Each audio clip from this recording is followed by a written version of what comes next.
You know that feeling when someone says something that's true about you, and your first reaction isn't agreement, it's resistance. Not because they're wrong, but because something in you immediately pushes back.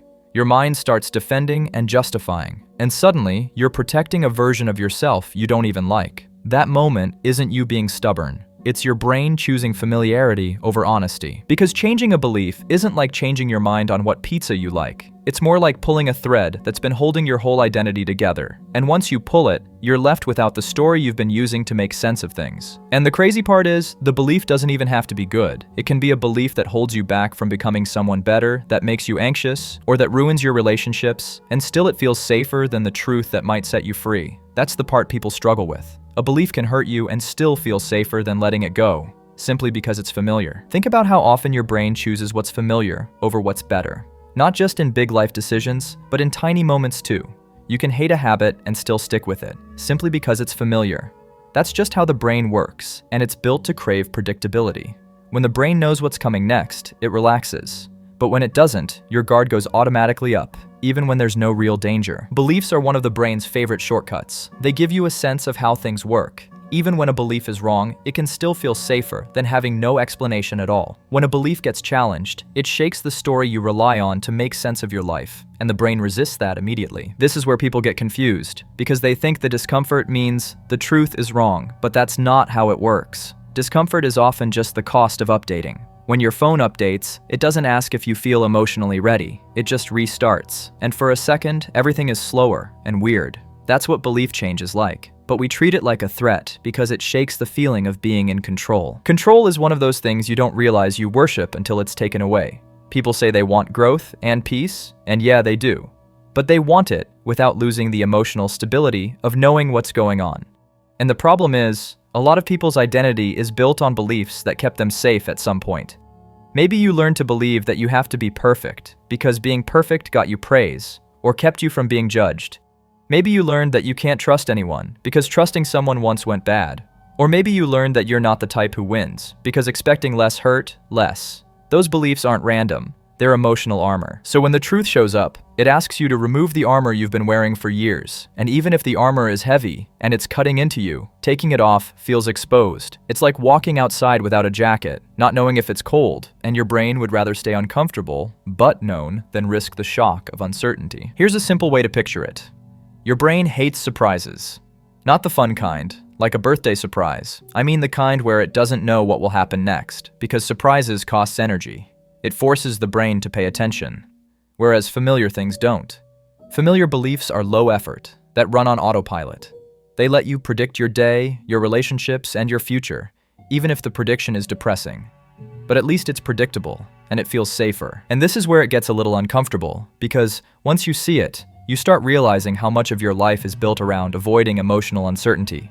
You can tolerate pain if it's predictable. You can tolerate stress if you think you understand why it's happening. You can even tolerate being unhappy if you've been unhappy in the same way for a long time. But change is open space, and open space is terrifying when your identity is built around safety. That's why people argue with the truth instead of listening. Not because they're dumb, but because listening would mean admitting that they might need to become someone else. A belief shapes how you act and what you allow yourself to do. Over time, you start living inside that bubble without realizing it. So when that belief gets challenged, the role you've been playing gets questioned, and stepping out of that role can feel unsettling, even if it's the right move. Roles come with rules. Once you've been living inside a belief for long enough, it automatically tells you how to act and what to expect. So when the truth shows up and challenges that belief, it doesn't feel like a normal thought change. It feels like losing your whole identity, like the structure you've been standing on suddenly isn't solid anymore. That's why even positive change can feel heavy, because you're letting go of a familiar way of being. And letting go of something familiar, even when it wasn't good for you, can feel like loss. You've probably seen this from the outside. Someone talks about the same problem for years, then the moment a real shift becomes possible, they avoid it. And it's easy to judge that reaction until you realize it's the same move most of us make, just in different ways. The instinct is always the same. Don't touch the belief. Don't mess with the identity. And keep things predictable. Psychology has a name for part of this, but the experience itself is very human. When two things clash inside you, the brain wants that tension gone as fast as possible. And the fastest way to remove it isn't usually growth. It's justification for the old comfortable belief to survive a little longer. That's why understanding the truth doesn't always mean accepting it. Acceptance costs something emotionally, and the brain looks for the cheapest way out. This is also why logic alone rarely changes people. We like to think the mind carefully evaluates ideas, but most of the time it picks a side quickly and then builds reasons around it. And the side it chooses is usually the one that keeps identity intact and stress low, not the one that's most accurate. That's also why some truths take a long time to land. Letting go of a belief means facing what it asks of you next. That's the point where most people pull back. Because once a belief breaks, responsibility shows up. You realize you can't lean on the old explanation anymore. Nothing around you has changed, but now you see it differently. And seeing it differently means you might have to act differently. That's why people retreat. Because facing the truth feels overwhelming in that moment. Familiar beliefs can act like support when someone is just trying to stay steady. The problem is when that support turns into something you can't leave.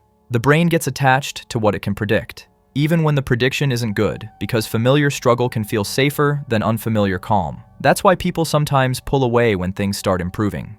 Change can feel disorienting, and when life stops matching what you're used to, the brain looks for a way back to something it recognizes. This is easiest to see with a belief like, "I'm not enough." When someone has lived with that belief for a long time, it shapes what feels possible by setting limits. So when that belief gets challenged, even in a good way, it can feel unsettling. Because if it's not true anymore, the old rules stop working. And for a moment, there's nothing to replace them with. That's why people protect beliefs that don't actually help them. Beliefs create certainty, and certainty feels like safety, and safety is what the brain reaches for first, before happiness and freedom. And modern life makes this stronger with constant comparison and constant pressure to define yourself. In that environment, a stable identity feels necessary. So people hold tighter to familiar beliefs, even when those beliefs hold them back. And the real challenge isn't finding the truth, it's being able to sit with uncertainty without rushing back to what you already know. That in-between space feels uncomfortable because there's no clear story yet. And when that happens, the brain will try to pull you back with thoughts that sound reasonable. The shift happens when you notice that pull and you don't follow it. Because the truth usually doesn't arrive as confidence. It arrives as discomfort, as a quiet realization you can't undo. And if you stay with that feeling instead of running from it, you start to see it clearly. The discomfort isn't there to stop you. It's there because you're stepping into something unfamiliar. And unfamiliar doesn't mean wrong, it just means new. And when you stop running from that feeling, you don't just change what you believe, you change what you're willing to leave behind.